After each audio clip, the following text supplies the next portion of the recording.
All right, guys, today we're going to be looking at the number 189 problem currently on LeetCode, and it deals with rotating arrays.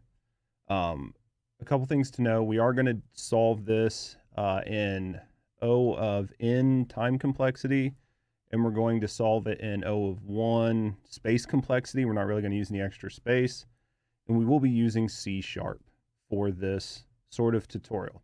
Having said that, let's hop in and look at the problem.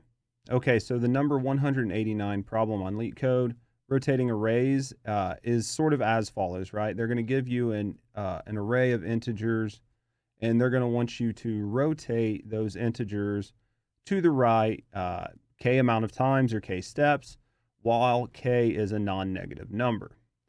So when you first look at this, it actually seems pretty simple. You're going to start here. You're going to take this 1. You're going to move it 3 places, 1, 2, 3, which is going to put it here, right? So your 1's going to go there, your 2's going to go there, 3, 4. Where it starts to be a little bit of an issue is when you get to this 5, right? And you have to wrap around the end of the array because you can't just add. So now you need to figure out the length of the array. You need to figure out how many places you need to minus.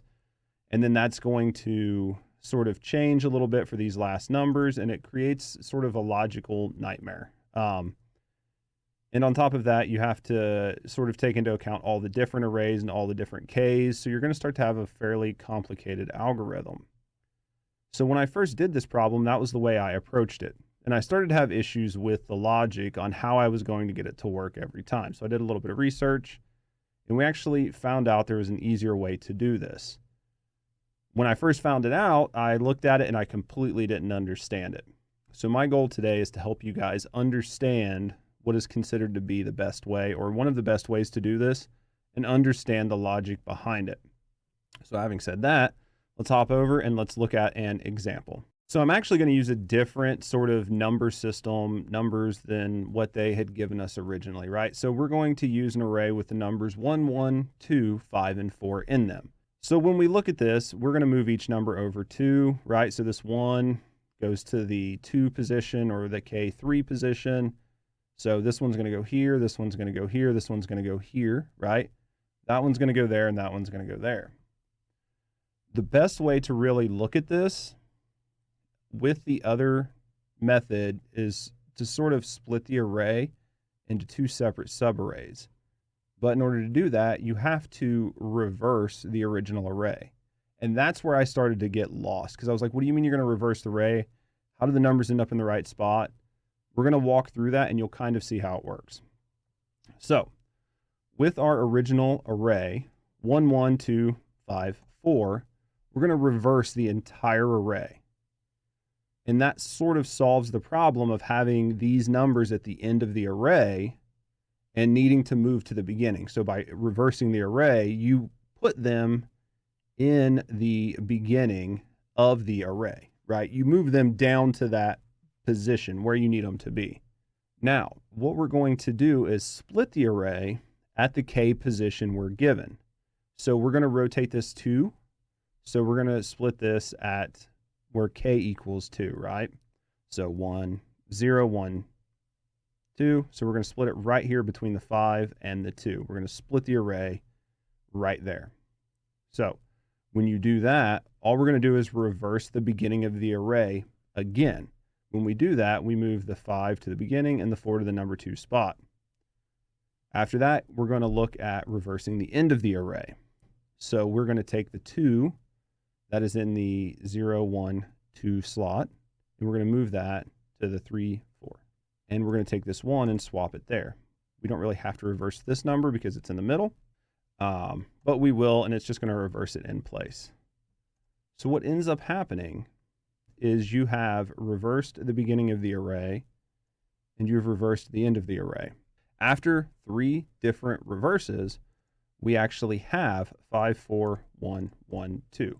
We have exactly what we were supposed to get. So what does this look like logically in a code, right? In code, what does this look like? So what this looks like, and you'll have to forgive me, I just find it faster to type the code and show it to you instead of typing it while we're sitting here, just to save your time and my time, right? So there is an array.reverse sort of class function that's already baked into C#, but we decided instead of using that, we were just going to create our own. And this is a visibility thing. You could just use like array.reverse and then put in the name of the array, but for what we're doing, we did it this way. So what you're going to do is you're going to create your first function, right? And it's just going to be a rotate function. You're going to pass in the nums and the k, which is what they give you in the onset, right? So there are a few things we're going to do here. We're going to set the nums length to be a variable. Now, the reason we did this is because we're going to take the modulus of this and set it back to be k. So why are we doing this? Well, say you have an array that is 7 numbers long, and the value passed in through k is 10. Well, the first 7 of those numbers, or the first 7 of those rotations, is just going to put the array back into its original position. You're going to rotate everything 7 times. It's going to come back to where it is.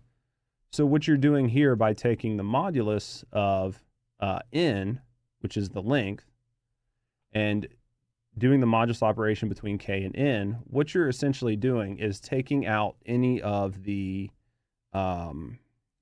sort of full passes that you're going to get.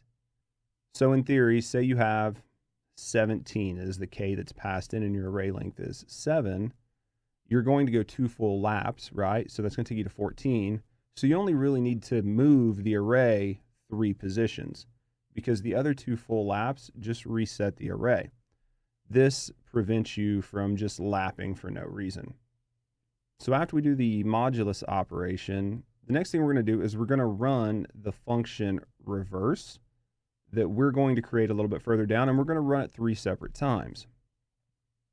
The first time we reverse, we are going to reverse the entire array. We're going to pass in the array that we're given. We're going to start our array reversal rotation at 0, and we're going to end it at the length -1, right? Because arrays, the k needs to be moved down 1 to account for the 0.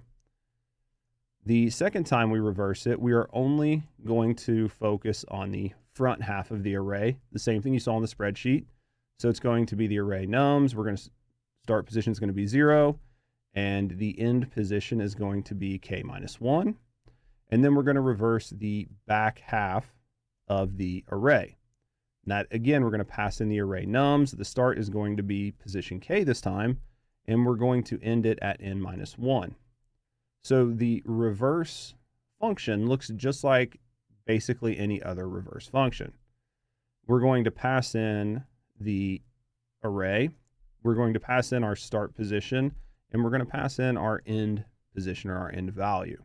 So while start is less than end, we're going to loop this continuously, right? So at the onset of the loop, we're going to take the nums start, right? So in this case, we'll look at the top one. It would be nums 0, and we're going to pass that value over to our swap value. Then we're going to set our nums 0 to equal our nums end. Our end is going to be n-1, which is the length of our array, right? So that's going to be the last number in the array. We're going to swap the last number in the array to the first number. We're going to swap the first number in the array back into the end, and then we're going to increment the start and the end number 1 time, essentially moving them 1 position in, and that's how the swap function works, right? We're just going to slowly stair step in until they overlap. Once the start goes past the end, it's going to end the function. So after we run that for the whole array, we're going to do the beginning and the end like we said, and that will get you everything you need to fulfill the requirements for this problem. So we're going to go ahead and hit the run button. And as you see here, it did clear the cases. It expected that, and it expected here. So we're going to go ahead and submit. And after we submitted, you see that we did indeed complete. It has a 259 millisecond runtime. And then I resubmitted it, and you saw it had 157 millisecond runtime. We literally changed nothing in the program. And I honestly believe that most of this just depends on sort of what all solutions it runs as to how fast it sort of looped through them. So as you can see, we ran it first, it was down here. Now we reran it, we changed nothing. We're in the middle of the pack. So this is definitely going to be the best way to do it. And this will get you O of N time complexity and O of 1 when it comes to space complexity. And part of the follow-up actually asks you if you could do it in place with O to 1 extra space, which is what we did. Okay, guys, hopefully this video helped you understand the rotating arrays problem. When I first saw it, the way I tried to do it with just actually rotating the array didn't seem to work out well for me, and this seems to be the better way to do it. If you guys have any questions about why we did this or you have a better solution, definitely let me know down in the comments. And until next time, have a great day.